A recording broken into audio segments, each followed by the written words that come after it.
বাদলি মাথা তাও যে বাঁকা সিথা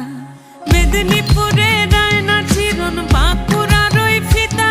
আর যতন করে বাঁধলি মাথা তাও যে বাঁকা সিথা পেছ পাড়িয়া রাজগো